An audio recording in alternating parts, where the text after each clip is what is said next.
দুজন ফেরেশতা মাথার দিক থেকে আসবেন, আসতে চাইবেন, সালাত বলবে এখান দিয়ে আসা যাবে না, এদিক দিয়ে আসা যাবে না। ডান দিক দিয়ে আসতে চাইবেন, এদিক দিয়ে আসা যাবে না। বাম দিক দিয়ে আসতে চাইবেন, যাকাত বলবে এদিক দিয়ে আসা যাবে না। পায়ের দিক দিয়ে আসতে চাইবেন, আমলগুলো বলবে এদিক দিয়ে আসা যাবে না। তখন যাই হোক তারা আসবেন। এটা কথা কি? এটা কথাটা হচ্ছে যে সলাতের গুরুত্ব, মানে সে সলাত আদায় করেছে, সে আমার হক আদায় করেছে, আমি তার পক্ষে আছি, এটা পক্ষে বোঝাচ্ছে। রোজা বলবে আমি ওর পক্ষে আছি, তাকে আপনি কোনো শাস্তি দিবেন না, আমি তার পক্ষে আছি।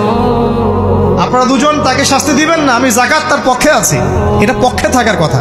তারপরেও তারা আসবেন, চোখগুলো হবে নীল এবং কালো বর্ণ, নীলাভ চোখের কালো। মুনকার নাকি উঠে বসিয়ে দেওয়া হবে। এবার তিনটা প্রশ্ন। প্রথমে প্রশ্ন হচ্ছে কি, মান রব, তোমার রবকে? তখন মুমিন বান্দা বুক ফুলিয়ে বলবে রব্বি আল্লাহ, আমার রবকে আল্লাহ। পৃথিবীতে যে ব্যক্তি আল্লাহর সাথে শিরিক করে নাই, আল্লাহর তাওহীদের উপর থেকেছে এবং তার উপরে মৃত্যুবরণ করেছে, ইনশাআল্লাহ সে ব্যক্তি এর উত্তর নির্দ্বিধায় দিতে পারবে ইনশাআল্লাহ। আর দুনিয়াতে যে বা যারাই আল্লাহর সাথে শিরিক করবে, আল্লাহর সাথে শিরকের পাপে লিপ্ত হবে, ওই অবস্থায় মারা যাবে, তাওহীদের উপর থাকবে না, কোশ্চিন কালেও মান রব্বুক উত্তর দিতে পারবে না। তারপরে প্রশ্ন হয়ে যাবে মা দিনুক, তোমার দিন কি ছিল? মুমিন বান্দা উত্তর দিবে কি, দীনি আল ইসলাম, আমার দিন ছিল ইসলাম। এখানে শুনে রাখেন, পৃথিবীতে যারা ইসলামকে পরিপূর্ণরূপে পালন করবে তারাই এই উত্তর দিতে পারবে ইনশাআল্লাহ।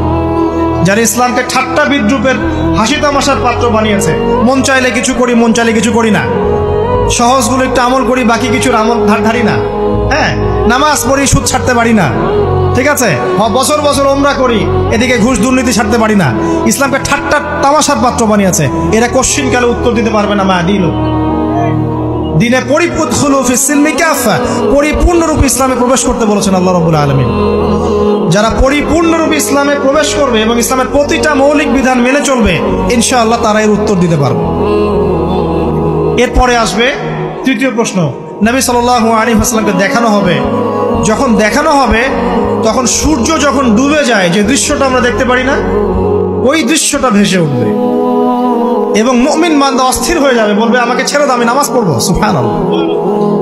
তার কারণ তার কাছে মনে হবে যে আসরের ওয়াক্ত হয়ে গেছে, আসরের ওয়াক্ত হয়ে গেছে, আসরের ওয়াক্ত চলে যাচ্ছে, আমাকে নামাজ পড়তে হবে। চিন্তা করেছেন? ওই যে একটা হাদিস আছে না, যে 7 শ্রেণীর মানুষকে আল্লাহ রাব্বুল আলামিন আরশের ছায়া দিবেন, তার মধ্যে এক শ্রেণীর মানুষকে যার অন্তর মসজিদের সাথে ঝুলে থাকে, তার মন মসজিদের সাথে ঝুলেছিল, এই সূর্য ডুবে গেল বলে আমাকে ছেড়ে দাও, আমি নামাজ পড়তে যাব। তখন ফেরেশতারা বলবেন তোমাকে নামাজ পড়তে দেয়া হবে, তবে তার আগে তুমি এর উত্তর দাও। কি উত্তর? এই ব্যক্তির দিকে তাকাও। তখন নবী সাল্লাল্লাহু আলাইহি ওয়াসাল্লামকে দেখানো হবে, সাল্লাল্লাহু আলাইহি ওয়াসাল্লাম দরুদ পড়বেন, বলা হবে যে এই ব্যক্তির সম্পর্কে তোমার কি ধারণা? মান হাযা রাজুল বুইসা ফিকুম, এই ব্যক্তি কে, যাকে তোমাদের কাছে পাঠানো হয়েছিল? মুমিন ব্যক্তি নির্দ্বিধায় বলে দিবে যে তিনি হচ্ছেন আমার নবী মুহাম্মদুর রাসূলুল্লাহ সাল্লাল্লাহু আলাইহি ওয়াসাল্লাম। দেখুন, পৃথিবীতে যে বা যারাই নবী সাল্লাল্লাহু আলাইহি ওয়াসাল্লামের সুন্নতের উপর আমল করবে, ইনশাআল্লাহ সে তার উত্তর দিতে পারবে। দুনিয়াতে যারা নবীর সুন্নতের 5 পয়সা পরোয়া করছে না, তার আদর্শের 5 পয়সা দাম দিচ্ছে না, তারা কোশ্চিন কালে উত্তর দিতে পারবে। নাম হতে পারে আব্দুর রহমান, আব্দুর রহিম, নবীর সুন্নতের ধার ধারে না, তারা উত্তর দিতে পারবে। নবীর সুন্নতের গুরুত্ব কত গভীর, এটা আমাদেরকে এখান থেকে বুঝতে হবে। তাই প্রিয় যুবক ভাইরা, মুসলিম ভাইরা, আমাদের জীবনটাকে নবীর আদর্শ এবং সুন্নতে ঢেলে সাজাতে হবে।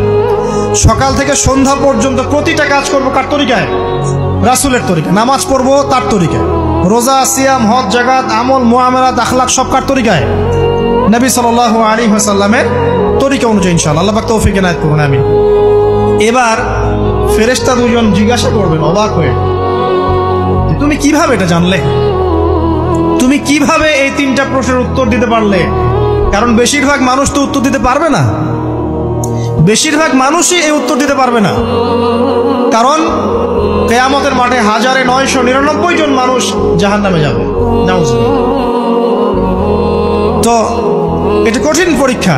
আল্লাহ রাসূল সাল্লাল্লাহু আলাইহি ওয়াসাল্লাম বলেছেন যে নিশ্চয়ই তোমাদেরকে এখানে পরীক্ষায় ফেলা হবে, আর তোমরা যদি এই পরীক্ষা জেনে তোমাদের মৃতদেরকে দাফন করা থেকে বিরত না থাকতে, তাহলে আমি তোমাদেরকে শুনিয়ে দিতাম কবরে কেমন পরীক্ষা হয়।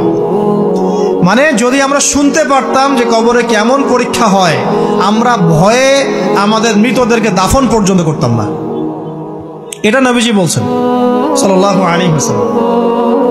তাকে জিজ্ঞাসা করা হবে যে তুমি কিভাবে জানলে এটা? বেশিরভাগ মানুষ তো পারে না উত্তর দিতে। তখন সেই ব্যক্তি বলে বসবে, সেই ব্যক্তি বলবে যে করাতু কিতাব আল্লাহ, আমি আল্লাহর কিতাব এই কোরআন পড়েছি। মুমিন বলবে আমি আল্লাহর কোরআন পড়েছি, ফাআমানতু বিহি, আমি এর উপর ঈমান এনেছিলাম, ওয়া সাদ্দাকতু, এবং সত্যায়ন করেছিলাম। অতএব দুনিয়াতে যারা দিনের জ্ঞান অর্জন করছে না, কোরআন পড়ছে না, হাদিস পড়ছে না, পড়াশোনার চেষ্টা করছে না, জানার চেষ্টা করছে না, কবরে পাওয়া ডিফিকাল্ট আছে। এটা একটা অন্যতম প্রশ্ন। আমরা কিন্তু মনে করি 3টা প্রশ্ন হচ্ছে, আসলে প্রশ্ন হচ্ছে কয়টা? 4টা। 3টার পরে আরো একটা এক্সট্রা। কিভাবে জানলে? তখন উত্তর দিচ্ছে আমি আল্লাহর কিতাব পড়েছি, ঈমান এনেছি, সত্যায়ন করেছি। সুবহানাল্লাহ।